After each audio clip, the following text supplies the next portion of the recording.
The music was loud enough to rattle the mason jars I use for wildflowers. My aunt was dancing on the hearth.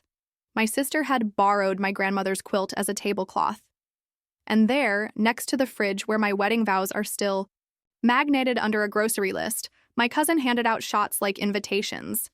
Then the front door opened. My husband, who wasn't due home for 2 more weeks, stepped over a drift of muddy boots and said very calmly, "Whose idea was this?" Cabin smells like my grandmother in June, cedar and lemon oil and a whisper of smoke that never quite leaves the beams. When we inherited it, we thought it would be just a place. It turned out to be a boundary we could walk into when we forgot what enough felt like. I'm June, 33, elementary art teacher in Raleigh, daughter of a woman who can organize a casserole convoy while making you rethink your life choices.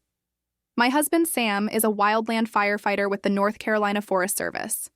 He's the steady to my bright, the quiet to my classroom's glitter cannon, the reason our toolkit contains both a stud finder and a label maker. The cabin perches in the Blue Ridge outside Boone. 2 bedrooms, a porch that thinks it's a hug, a creek that sings if you sit long enough to learn the words.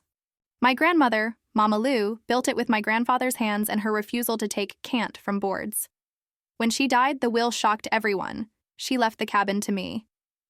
"You're the one who'll keep it kind," she wrote in. A note tucked inside a recipe for apple butter. I signed the deed with hands that shook. Then Sam and I spent 2 summers and 93 weekends learning how to hold a crowbar and a marriage at the same time.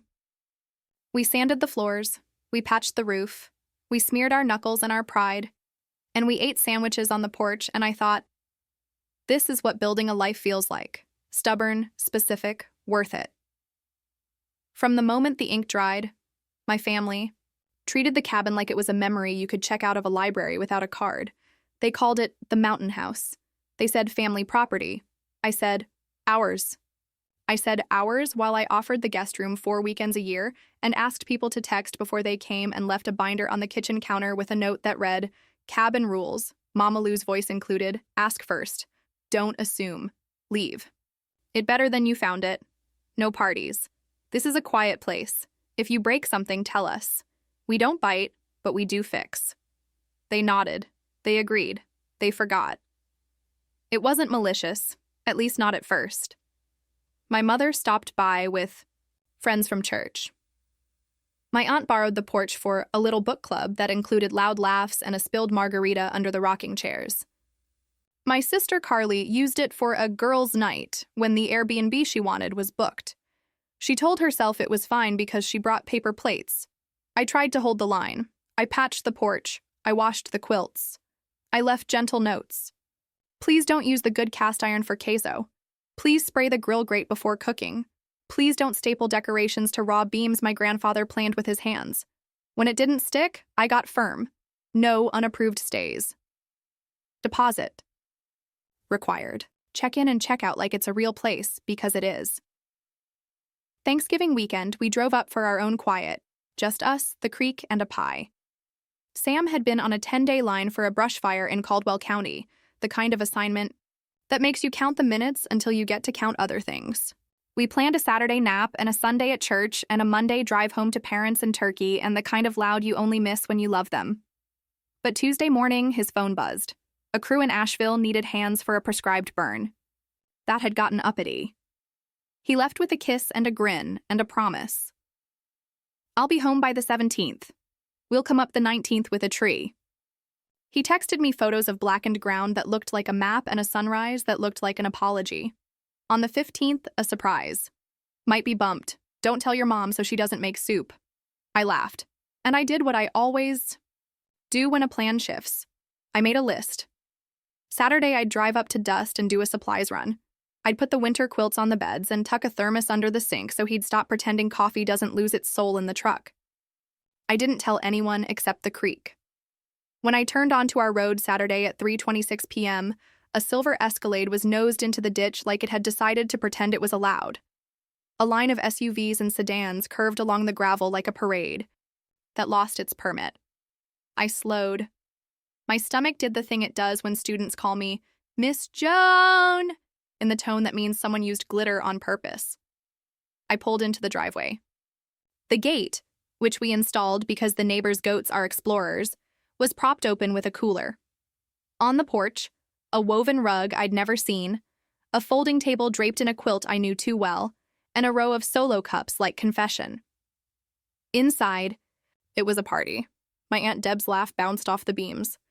My sister Carly had turned Mama Lou's farmhouse table into a buffet. Crockpots, charcuterie, a cake with Happy Friendsgiving iced like it had learned cursive on TikTok. My cousin Chloe was handing out Jell-O shots to people I didn't recognize. My mother, God help her, was twining twinkle lights around the staircase spindles and saying, "You don't need tape when you have a steady hand." "June," Aunt Deb said, seeing me, the kind of voice you use when you want to pretend a surprise was planned for the person who just walked in. "Isn't this cozy?" Carly threw her arms wide. "Sister, we texted you." I held up my phone. No texts. One from Sam. "Stopping for gas. See you in 2 hours. Love you." "You asked?" I said, picking my way over a pile of boots that had treated the porch like a mud rug. "You didn't wait for an answer." "Same difference," my mother said, which is her motto when she wants forgiveness without asking. "It's a family cabin, baby. We're family. We're making memories. You'll be glad we did." I looked at the beam above my head where my grandfather's initials are carved, small and unobtrusive, like he knew he had to share. I looked at the hearth where my grandmother taught me to flip cornbread in cast iron without swearing. I looked at my sister's heels on a quilt Carly should not have been allowed to fold, much less use as a tablecloth for barbecue. "You need to leave," I said. My voice was calm in the way that terrified me. I am a teacher. I save my scary for glitter emergencies and the day a parent accused me of pushing art in the art room. Aunt Deb laughed. My laugh, if it had ever decided to be mean. "Honey, what's the harm? We're not hurting anything. We've got plates under the candles. We'll wipe the counters. We brought trash bags." She gestured to the stainless can near the island. It was full and sweating. "The harm," I said, "is you didn't ask. The harm is you are in a place that isn't yours to invite people to. The harm is you've turned my sanctuary into your punchline." "Don't be dramatic," my mother said, threading a string of lights over the doorway like it was a metaphor for connecting. Carly stepped forward, cheeks flushed. "We'll clean. We'll leave it better than we found it. We're celebrating." Because Chloe got into UNC, and Aunt Deb's knee finally stopped singing, and because we needed to see each other somewhere that doesn't smell like last year's turkey. "We'll be out by midnight. Please don't do this." The door opened behind me. "Whose idea was this?" Sam asked. Everything went quiet the way it does when the principal unexpectedly stands in your classroom and your students sit up like they just remembered posture. Sam was supposed to be in Asheville, sleeping in a trailer that smelled like smoke and men. He was supposed to text me from Valdez with lies about gas prices. He was supposed to be my surprise after I restocked the pantry and wrote him a note that said, "You are home," and hid it under the coffee tin. He walked in with his duffel over his shoulder, a day's worth of stubble, and the kind of calm you get when you've learned you can make a situation better by not making it worse. He set the bag down and looked at the table, the cups, the boots, the quilt. He looked at me, then at my mother. "Whose idea was this?" he repeated softer. "People will tell you softness isn't power. Those people haven't met my husband." Carly tried her smile. "Surprise?" she said, and I almost felt sorry for her. "Get your coats," he said, not raising his voice. "This is over." "Excuse me?" Aunt Deb said. "Who do you think you are, telling us when we can go?" Sam said, tilting his head, an actor playing humility with accuracy. "The guy whose name is on the deed with my wife's. The guy whose hands bled sanding those beams. The guy who lost his father last year and figured out the only way to sleep through missing him was knowing there was one place left where nothing is loud unless we asked it to be." My mother made a sound like a tea kettle again. "Don't make this a life-death thing, Sam. It's a party. It's a boundary," he said, "and you are sitting on it." "I called you," she said to me, going on offense. "I texted. I even asked if you needed anything. You didn't answer. That's consent by omission." "That's not a thing," I said. She had the grace to look a little sheepish. "Please don't throw us out. We'll clean. We'll..." She looked around like the room owed her a script.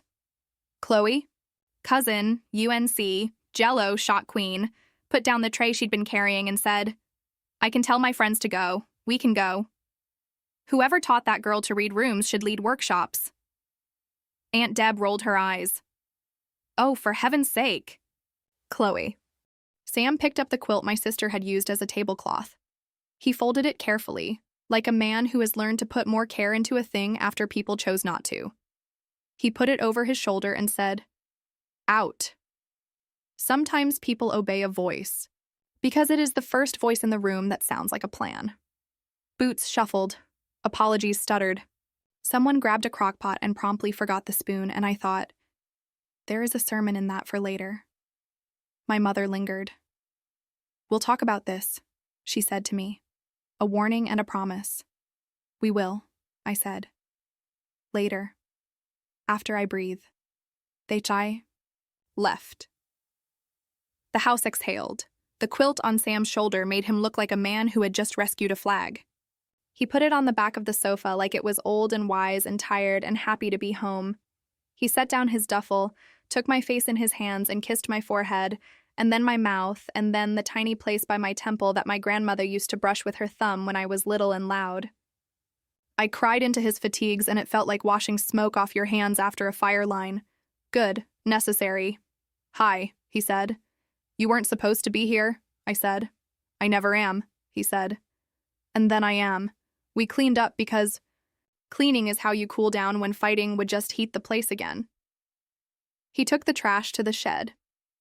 I wiped the counters and said, "I can't believe the lights." And he said, "I can't believe the queso pan." And it felt like gossip and ritual and love.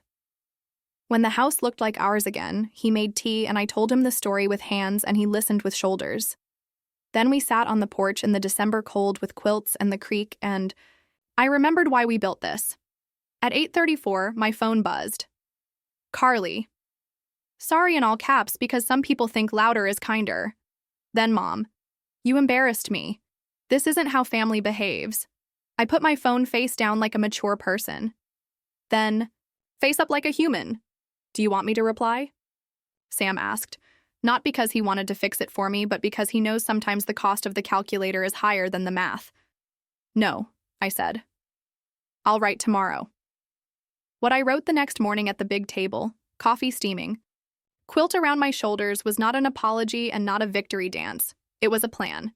Teachers love plans almost as much as firefighters love exits. Subject, the cabin, and family. "Hi, Mom. Yesterday wasn't fun. I don't want a rerun. The cabin is ours, not family property. It was Mama Lou's and she chose me and Sam because she knew we'd guard its purpose. We'll continue to share it, with rules. New rules below. If they're too much, that's okay. There are 1,000 Airbnbs in Boone. Not sarcasm. The cabin rules, updated, taped to fridge if you want to use it. Ask first, wait for a yes. Heads. Up is not consent. No parties, ever. Not book club, not Friendsgiving, not girls' night. Quiet gatherings with 6 or fewer people are okay if you clean like you mean it. Deposit, $200, Venmo before you arrive. Returned after we walk through, 48 hours. No staples, tape on beams, no quilts on tables, no cast iron for queso. If you break, ruin something, tell me. Venmo the repair. This is not a museum. We live here. This is our marriage's soft place. Respect that. If you feel the urge to defend family property, count to 10 and then 80. Extra. I'll give 4 weekends a year to family. I'll make a Google form in January. First come, first served. If you feel yourself about to appeal to grandfather's wishes, say out loud, "Mama Lou wrote it in a will, the end. We will host a family weekend in the spring. We'll make chili. Bring your good stories. If you cannot help saying mean things, bring soup and leave it on the porch. Love you all. Yes, even when I'm mad." June and Sam. I hit send and didn't throw up. That's progress. My phone rang immediately. "Mom," I let it go to voicemail. It was exactly what you'd expect.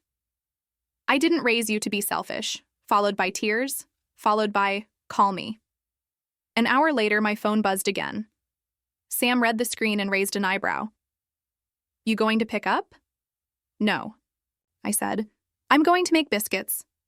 He kissed my cheek and said, affirmative. We went hiking, the particular kind of southern Appalachian hike where you think you've conquered a mountain because you found the overlook, and then you realize there's a whole range behind you making suggestions. We came back rosy-cheeked. We sat in our socks with tea and watched the creek get louder because the rocks were learning to talk to winter. We breathed. The next day, I drove back to Raleigh.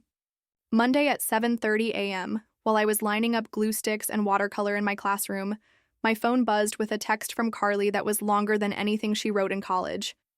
I'm sorry. I thought I was making magic. I made a mess. Love for that place makes me feel left out sometimes, like you're married to it. That's not an excuse. I'll pay for a deep clean. Tell me how much. I called her at lunch. It's not about the cleaning, I said. It's about asking. It's about me not needing to explain why this place is the one thing I want to. Protect from how loud we are when we're scared. I want one too, she said. A place that matters. I keep trying to borrow yours. It was the most adult thing she'd said to me. Your apartment has good bones, I said. Start there, Mom called that night. I found a bench in Pullen Park and answered like a person instead of a child. I'm still mad, she said. I know, I said. Me too. You made me look terrible in front of my friends, she said. You made me feel terrible in front of my marriage, I said. We were quiet. 2 geese walked by like they knew things. I'm sorry, she decided. The words landed in my chest like the good kind of weight. I don't like being corrected. You are my daughter. I am not used to you owning things I want to borrow. Borrowing is asking, I said. She exhaled. I will try again, she said. The chilly weekend. Put me on salad duty. I promise not to staple garland to the beams. Accepted, I said. Everything softened, not because we had solved us, but because we'd made a way to be on the same porch without yelling. Life moved. I made a Google form. Spots filled up in 15 minutes because apparently my family needs a digital lotto to feel seen. Aunt Deb didn't sign up. She texted me a photo of an Airbnb called The Owl's Nest and a caption, "We'll be fine." It stung and then it didn't. In April, we hosted. Sam cooked chili in a pot that looked like responsibility. I made cornbread that would have passed Mama Lou's turn it without swearing test. Carly brought salad with a dressing she made herself and a paper crown she put on her head like a child to make me laugh. Mom brought deviled eggs and set them down without making comments about mayonnaise, which means therapy is working. We set the rules on the chalkboard, porch weekend, rules no family property talk, no staples on beams, clean your boots, tell Mama Lou a story. After dinner, we sat on the porch. The creek did its part. Sam put his hand over mine. My mother told a story about my grandfather planing boards with a stubborn hand and a soft voice, and Aunt Deb sent a photo of a hot tub with the caption, "We are alive," and I didn't feel like I had to defend my life. Later that night, when the house was quiet and my sister was snoring in the guest room that used to be a closet, Sam and I lay under the quilt and listened. The cabin does that. You can hear the inside of your own head the way you can hear a creek without being mean to yourself. He kissed my shoulder and said, "Good captain today." "Good co-captain," I said. "Security." He chuckled. "Perimeter remains intact." I thought back to the party, the boots, the string lights, the trash cans sweating under the island, and Sam standing in the doorway like a man who already knows how to end a fire by not letting it start. I whispered a thank you to the woman who wrote a name on a deed, because she believed not in me as a piece of property, but in me as a person who could hold a piece of property without losing herself. A week after the porch weekend, an envelope arrived at school. Inside, a photograph of my grandmother sitting on the cabin steps in 1964 in pants and a kerchief, holding a hammer like a promise. On the back, in her handwriting that I knew better than my own, a line I'd never seen. A house is a boundary you can walk into. Protect it with kindness and a gate. I framed it and hung it above my desk next to a watercolor.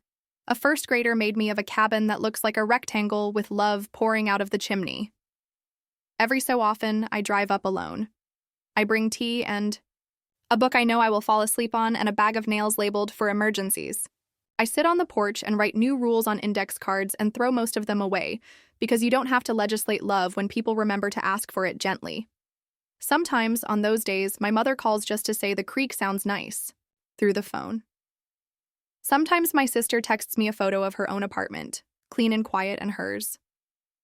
Sometimes my cousin sends me a picture of a graduation cap with glitter and a nod to the time she decided to be on my team. Every time, when I unlock the door and the cedar and lemon hit me, I think of the party and the man who walked through.